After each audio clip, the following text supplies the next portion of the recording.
जम्मू कश्मीर में आरक्षण नीति को लेकर बढ़ते विवाद के बीच बड़ा राजनीतिक घटनाक्रम देखने को मिला। 28 दिसंबर को कई प्रमुख नेताओं को नजरबंद किया गया।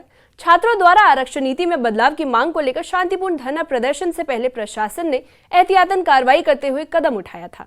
हाउस अरेस्ट किए गए नेताओं में पीडीपी प्रमुख महबूबा मुफ्ती, उनकी बेटी इल्तिजा मुफ्ती और नेशनल कॉन्फ्रेंस के सांसद आगा रूहुल्लाह मेहदी शामिल हैं।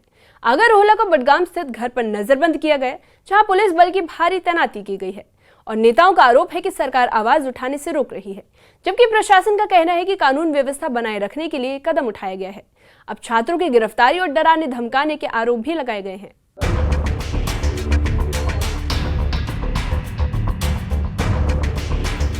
जम्मू कश्मीर में 28 दिसंबर की सुबह सड़कों पर पुलिस की मौजूदगी बढ़ाई गई। कई नेताओं के घरों के बाहर बैरिकेड लगाए गए और शुरू हुई नजरबंदियों की सूची। आरक्षण नीति में बदलाव की मांग को लेकर छात्रों के शांतिपूर्ण धरने से पहले बड़े नेताओं को घरों में ही रोक दिया गया, ताकि वो श्रीनगर में होने वाले प्रदर्शन में शामिल ना हो। नजरबंद किए गए नेताओं में सबसे जाना माना नाम है नेशनल कॉन्फ्रेंस के सांसद आगा सैयद रूहुल्लाह मेहदी का, जिन्हें बडगाम स्थित घर में नजरबंद किया गया। घर के बाहर भारी पुलिस बल तैनात कर दिया गया। आगा रूहुल्लाह पोलो व्यू के पास पार्क में धरने पर बैठने वाले थे, लेकिन इससे पहले ही हाउस अरेस्ट का फरमान सुना दिया गया। तो कुछ स्टूडेंट्स हमारे आज डिटेन किए गए। हॉस्टल्स में पुलिस गई, जो वार्डन्स को कहा गया कि संडे को भी अटेंडेंस की जाए स्टूडेंट्स की। स्टूडेंट्स को वहाँ पे एक माहौल बना के इंटिमिडेट किया गया। बैरिक्स लगाए गए, बैरिकेड्स लगाए गए, पोलो व्यू में बैरिकेड्स लगाए गए, एक माहौल बनाया गया। और उसी के साथ साथ मुझे भी कल रात को डिप्लॉयमेंट की गई मेरे घर के बाहर, और आज सुबह पुलिस मेरे पास आई और उन्होंने कहा कि आप बाहर नहीं जा सकते, आपको हाउस अरेस्ट रखा गया है। उधर पीडीपी प्रमुख महबूबा मुफ्ती की बेटी और पार्टी की नेता इल्तिजा मुफ्ती ने भी खुद को हाउस अरेस्ट होने का दावा किया। उन्होंने सोशल मीडिया पर घर के बाहर कटीले तार और तैनात महिला पुलिस की तस्वीरें साझा की। इल्तिजा ने सवाल उठाया कि ये किस आधार पर किया गया है और इसे नए कश्मीर की नई नॉर्मल बताया। उनका आरोप है कि सरकार आलोचनात्मक आवाजों से डर रही है। नेशनल कॉन्फ्रेंस के वरिष्ठ नेता शेख बशीर अहमद ने एक अलग ही बात कही। उन्होंने कहा, आगा रूहुल्लाह की नजरबंदी के लिए उमर अब्दुल्ला सरकार जिम्मेदार नहीं, क्योंकि पुलिस का नियंत्रण उनके पास नहीं है। इसके साथ ही उन्होंने आंदोलन के तरीके पर सवाल उठाते हुए कहा, सड़क पर विरोध की जगह बातचीत से समाधान निकाला जा सकता है। जहाँ तक नज़रबंद करने का ताल्लुक है, ये तो सारे पावर्स एलजी के पास हैं। हम ना किसी को छोड़ सकते हैं, ना नज़रबंद कर सकते हैं। जहाँ तक उनके प्रोटेस्ट का ताल्लुक है, जब उन्होंने पहला प्रोटेस्ट कराया था लड़कों का कश्मीर में, तो उस वक्त हम समझते थे कि ठीक है, किसी भी चीज़ को उभारना, लोगों में ले जाना अच्छी बात है। हालांकि पार्टी के मंशूर के खिलाफ था, इसलिए कि कोई भी चीज़ टेबल पे हो सकती है, वो सड़क पे नहीं हो सकती। सड़क पे जो बात होती है वो टेबल पे नहीं होती। तो बहरहाल उसके बाद बड़ी पॉलिटिक्स हुई और जिस इशू के ऊपर वो आज प्रोटेस्ट करने वाले थे या कहते थे प्रोटेस्ट करना है, उस पर जम्मू कश्मीर की गवर्नमेंट ने बाज़ाब्ता फैसला ले लिया है। तो अब जिस इशू के ऊपर वो बात कर रहे थे, उस इशू पे जब सब कमेटी बनी, सब कमेटी की रिपोर्ट कैबिनेट में गई, कैबिनेट ने फैसला लिया। अब इसका तो इंतजार करना चाहिए, उसके बाद ही क्या कहा जा सकता है कि ये दुरुस्त है कि ना दुरुस्त है।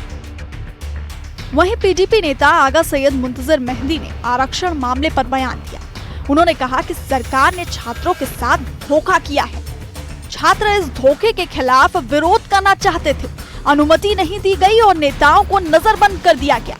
उन्होंने कहा कि जो कानून नागरिकों के अधिकारों के लिए बना था, वही गलत तरीके से लागू हो रहा है। ये कानून कश्मीरियों के खिलाफ है और उनका अपमान करता है। देखिए, ये काफ़ी बदनसीबी का आलम है कि जिस कानून का मकसद लोगों के साथ इंसाफ करना था, उनके इंटरेस्ट को सेव रखना था, उस कानून को कश्मीर में इस्तेमाल किया गया ताकि यहाँ के लोगों को, यहाँ के बच्चों को, खासकर जनरल कैटेगरीज के बच्चों को इंसाफ ना मिले, उनको नौकरियों में उनका हक ना मिले, उनको पढ़ाई में, प्लेसमेंट्स में, एजुकेशन सेक्टर में उनको वो हक ना मिले जो हक उनको कानून ने दिया था। मेरे ख्याल से जिस कानून का मकसद लोगों के साथ इंसाफ करना था, मगर यहाँ पर उस कानून को इस्तेमाल किया गया। कश्मीरी स्पीकिंग कम्युनिटी के खिलाफ उस कानून का इस्तेमाल किया गया, उनको जलील करने के लिए, उनको खार करने के लिए। यही इस कानून का मकसद था। इसके खिलाफ बच्चे काफी साल से, जब से ये कानून आया, सरापा एहतजाज है कि हमारे साथ नाइंसाफी हो रही है, हमें अंधेरे की तरफ धकेला जा रहा है। और उनकी अपेक्षा थी कि जब 2024 में नेशनल कॉन्फ्रेंस ने इसी वादे पर उन्हें इलेक्शन लड़ा कि जो ही हम इक्तदार में आते हैं तो हम इस कानून को इसकी तरमीम करेंगे और हर कम्युनिटी को अपना इंसाफ मिलेगा, हर कम्युनिटी को अपना हिस्सा मिलेगा, किसी कम्युनिटी के साथ नाइंसाफी नहीं होगी। मगर एक साल से मुसलसल देखते आ रहे हैं कि जो भी एडवर्टीजमेंट हो रही है, जो भी नौकरियों की नोटिफिकेशन निकल रही है, वो इसी रोशनी में निकल रही है जो नई रिजर्वेशन है, जहां पर जनरल कैटेगरीज को कैजुअलिटी बनाया गया, जहां पर जनरल कैटेगरीज का खून किया जा रहा है। इसी बीच आरक्षण नीति को लेकर छात्रों की मांग साफ है, ट्रांसपेरेंसी, समान अवसर और रिपोर्ट को सार्वजनिक करने की अपील। पीडीपी नेता वहीदुर रहमान पर्रा ने भी सोशल मीडिया पर लिखा, आरक्षण मुद्दा हमारे युवाओं के भविष्य का सवाल बन चुका है। उन्होंने कहा, सरकार 1 साल से भी अधिक समय से इस मुद्दे को सुलझाने में नाकाम रही है, जिससे युवाओं की अनिश्चितता और बढ़ी है। आरक्षण नीति पर संघर्ष, युवा सड़क पर, नेता घरों में नजर पर, प्रशासन कानून व्यवस्था का तर्क दे रहा है और विपक्ष लोकतांत्रिक अधिकारों पर चोट का आरोप लगा रहा है। सवाल वही, क्या सवाल पूछना अब खतरनाक हो गया है या फिर व्यवस्था के लिए एहतियात जरूरी है? जवाब जो भी हो, बहस अभी जारी है। Bureau report, news 18। नेताओं की नजरबंदी को लेकर सियासत तेज हो गई है।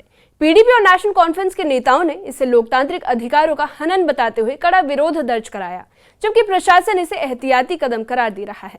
आगा रोहला और इल्तिजा मुफ्ती सहित कई नेताओं ने सोशल मीडिया पर अपने घरों के बाहर पुलिस तैनाती और कटीले तारों की तस्वीरें साझा कर कहा कि उन्हें शांतिपूर्ण धरने से रोका जा रहा है। विपक्ष का आरोप है कि छात्रों की आवाज दबाई जा रही है। वहीं एनसी के कुछ नेताओं का कहना है कि मुद्दे का समाधान सड़कों पर नहीं बल्कि बातचीत से निकालना चाहिए। आरक्षण नीति पर जारी ये टकराव अब राजनीतिक बहस का केंद्र बन गया है और सवाल यही है कि क्या समाधान संवाद से निकलेगा या टकराव और बढ़ेगा।